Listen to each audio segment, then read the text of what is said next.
What's up, guys? Welcome back to Newswave. Well, yesterday we had a new report drop that went over the idea of Nintendo releasing their next-gen system in 2025, which I'm sure you've heard over and over and over and over again in the last week or so, but based on the sourcing behind this, has many people looking at this as more or less confirmation. I'm going to go over exactly why that is here today.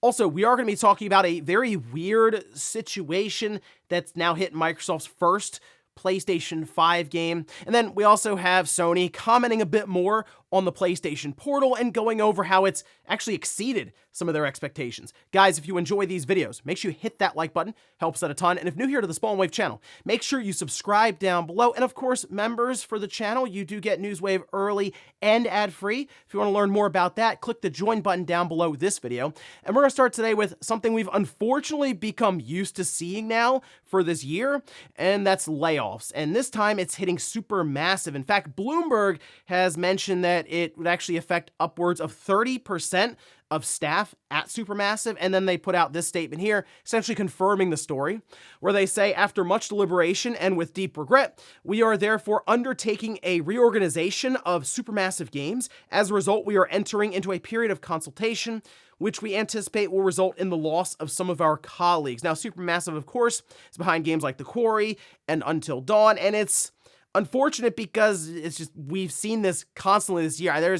There's like thousands and thousands of people who've already been laid off in 2024, and we're just now going into March, and I don't think it's going to be stopping anytime soon, unfortunately. And this is partially from what happened with the pandemic, where there was a lot of overhiring happening, and now we're seeing people who basically relocated from there now being laid off after moving for the new job and that sort of thing. And it's definitely not great for the games industry overall, because some people may just feel so burned, like the talent, they just leave and go do something else and are not part of the games industry anymore. So, as I mentioned, we're probably going to see more and more of this, but here's hoping everyone who is laid off there at SuperMassive is able to land on their feet. Also, it does look like we can expect some news for the Bravely Default series, I should say, from Square Enix as they release this message over on their official X account.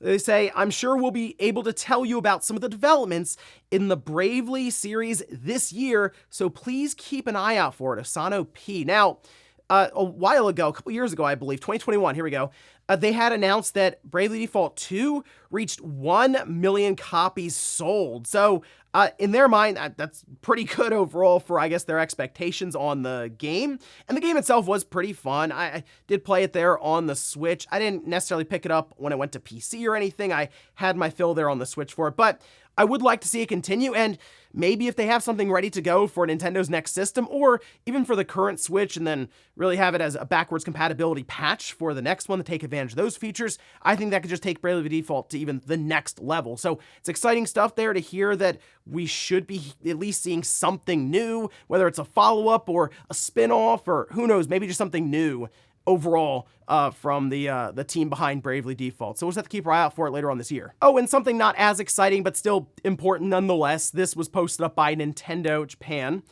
They mentioned that starting tomorrow, that being February 26th, due to server environment improvements, we'll be changing the URL or the domain of the Nintendo homepage, except for some pages they show here. Instead of nintendo.co.jp, it's just going to be nintendo.com/jp. Now, they just mention server environment improvements, and I wouldn't really read into it much more than that. They do mention it will automatically reroute you from the old URL to the new one if you accidentally go to the old URL. But some were looking at this like, oh, is that like they're changing stuff up with the Nintendo account system to get ready to announce the next system?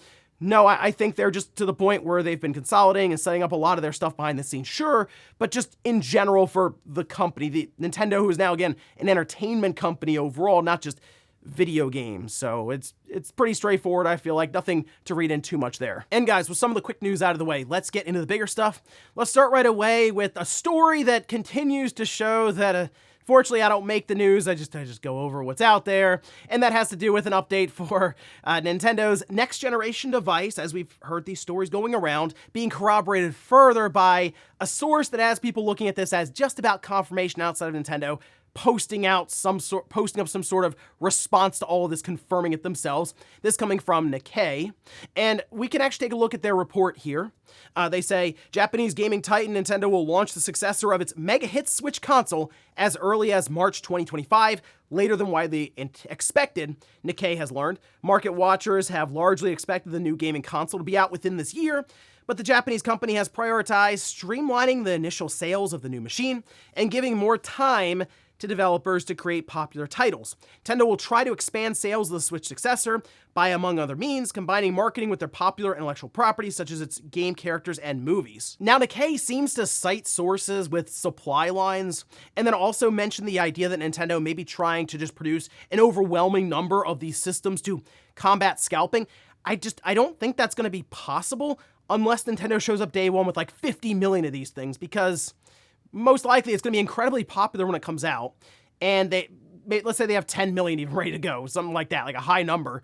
I feel like that would just sell out right away, and you would see these pop up on eBay or other places for 2 to 3 times the amount. Think about how long we dealt with scalpers with the PS5. It was still up to like 25 plus million systems out there before it started to at least level off at least somewhat, and it became more reasonable to get one of those systems. So I don't think that's a great idea, because it's already in people's minds then, but it would still become incredibly hard to get day one.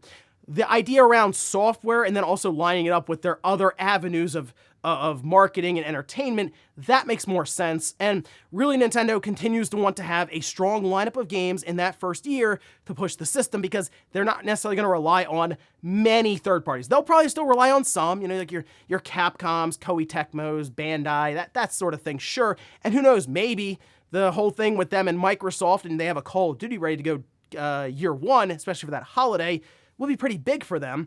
It is interesting to note, though, that Nikkei also does point out that this could be earliest for the release, as in it could slip out of Q1 2025, which that would be surprising to me, because then it would just miss their entire fiscal year, and I just don't think that's something Nintendo wants to contend with. But at the same time, they want to make sure that the software is lined up correctly, because it's gonna be tough to follow up the current Switch. It just will be. Like, the Switch is gonna go on to be the best-selling console of all time, the best-selling system ever.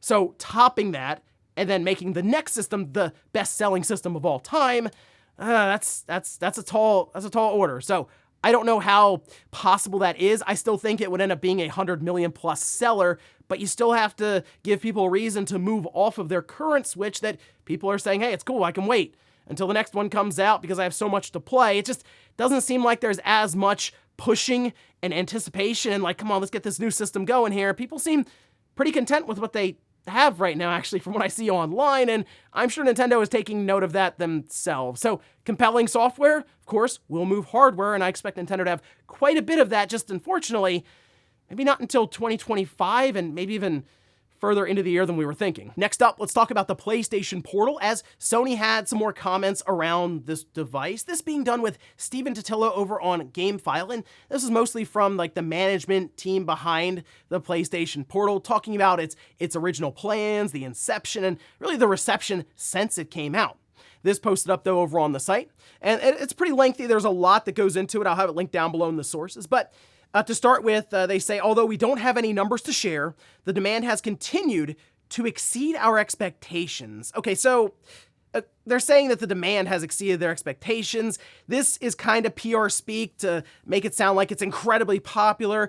I just don't think Sony was shipping that many, and this has kind of been confirmed by Circana, saying that just not many are making it out to stores or even on websites for online shopping at this time. I mean, when you see them pop up on places like Walmart, and Wario 64 is right there to let everyone know, within minutes, they're just gone.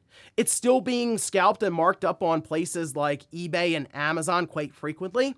And they do mention here that they're going to work to get more and more stock out there to people, but I think the biggest thing right now is Sony approached this as just an experiment. Like, maybe it'll work. We won't try to overship this thing, but they are seeing that, okay, the demand, it's more than we thought. We'll start to try to meet that demand. So that's basically what that statement means there.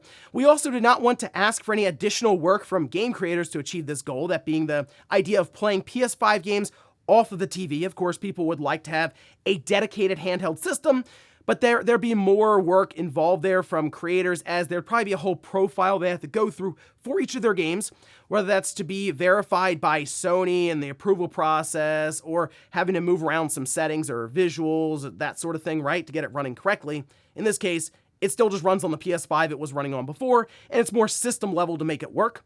They say the initial discussions of this product started out from the question of how to expand the PS5 console game experience, not launch a separate handheld device. And this is something people have kind of struggled with for this thing. They still see it as a handheld system when it's a controller with a screen. In fact, if you look, Matt Piscatella the other day when talking about Circana says that the PlayStation Portal was shifted from the hardware category to accessories with January data. PlayStation Portal ranked 5th among video game accessories in consumer spending during January, and then goes on to say they just weren't shipping that many of them. So yeah, at this time, even on like the official reports for financials, it's being viewed as a controller. Put it next to the DualSense Edge. This one just happens to have an 8-inch screen and the ability to connect and play the games off of your PlayStation 5, and that's kind of how I've always viewed it anyway.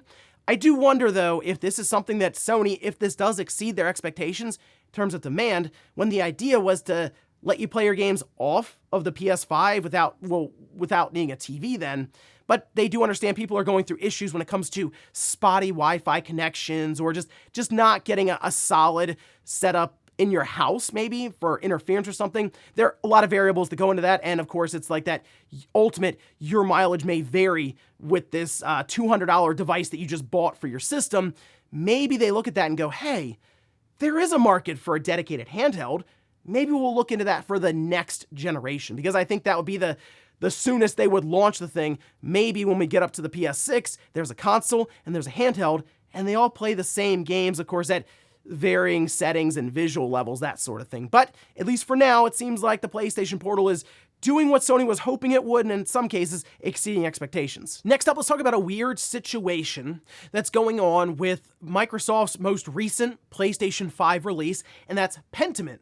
Of course, it came out on the PlayStation 5 and the Switch. The Switch version, people seem to enjoy. It seems to be fine. The PS5 version, though, people noticed actually runs at 120 frames per second. That's kind of cool, I guess, but the Xbox version runs at 60 frames per second.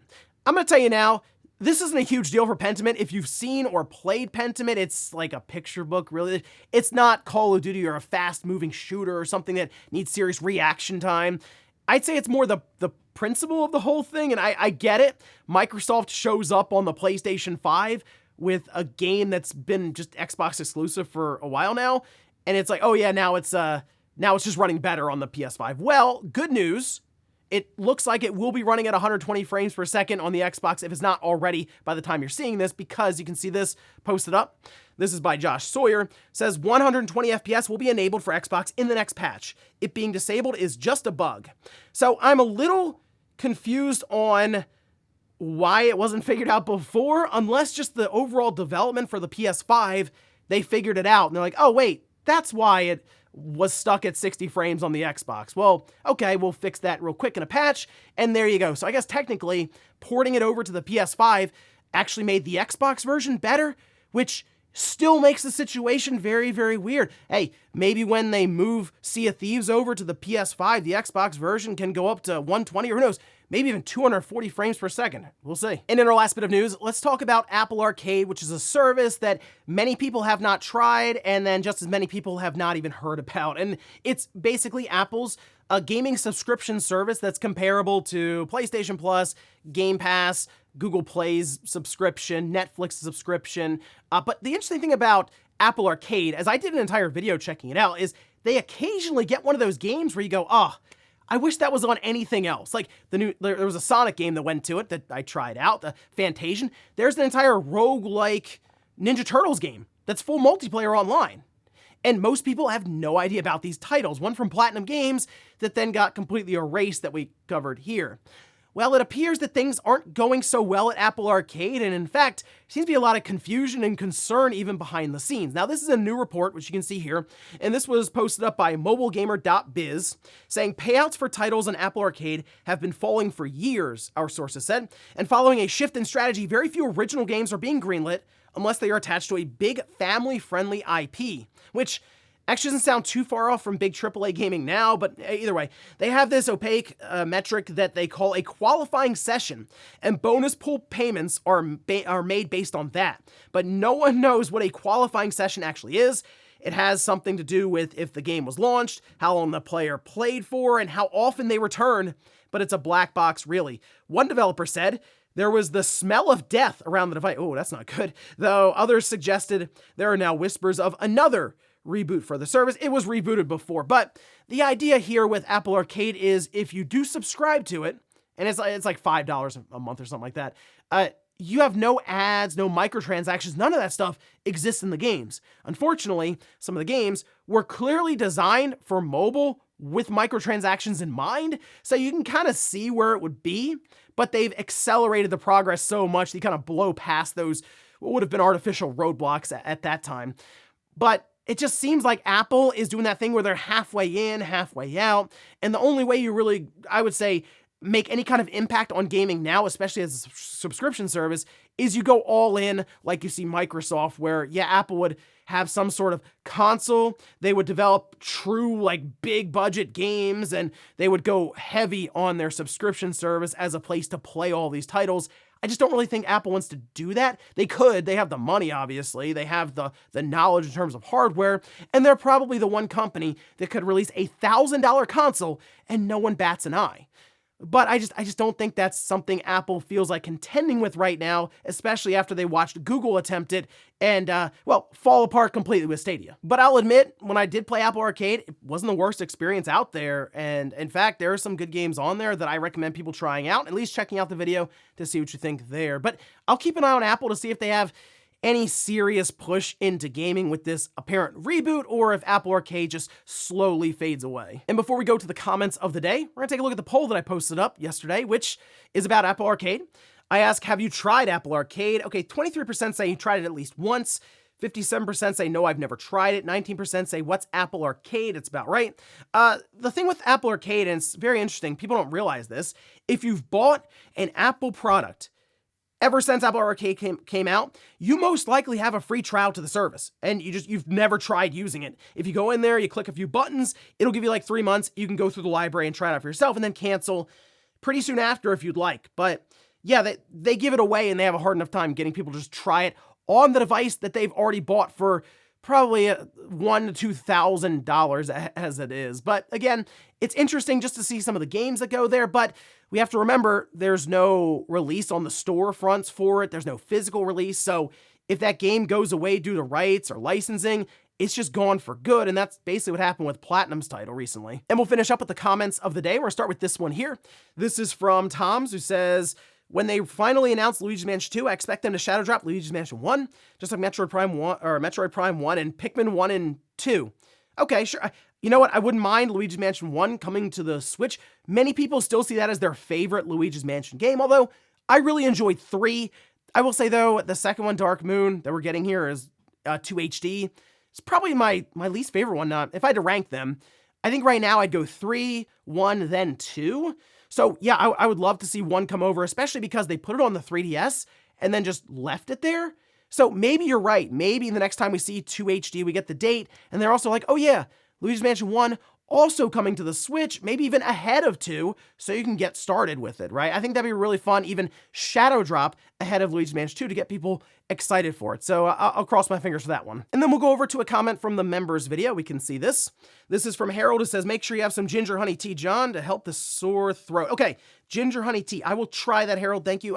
Yeah, something was going around like in the Northeast for a while, especially in my area, where people were just getting like colds and coughs and sore throats. That's usually what attacks me, is like I get like a sore throat and a cough, really. That's kind of it. But in this case, it lasted like the Friday through the entire weekend. So I was having a hard time all weekend trying to do videos and stuff, and it wasn't a good couple of days there. But I think I'm just about back, especially as we head towards Pokemon Day today and then the rest of the week. I should be good to go here in a few days. So, but I do appreciate it. I'll check out that suggestion. And ladies and gentlemen, that's gonna do it here for Newswave. If you enjoyed this video, guys, hit that like button. If not, hit the dislike. Leave comments down below about everything we talked about here today. Where's Nintendo and the Switch 2 ending up in 2025? I know that's the first time you've ever heard that, but let me know what your thoughts are down below, especially as people are taking this as more or less confirmation it coming from Nikkei now. And then also, what about Sony's comments around the PlayStation Portal exceeding expectations? Then, Pentiment, 120 frames per second on the PS5, 60 on the Xbox, until they apparently flip a switch and fix a bug. That situation looks really weird, right? It's not just me. Thanks guys for watching, and I'll see you next time.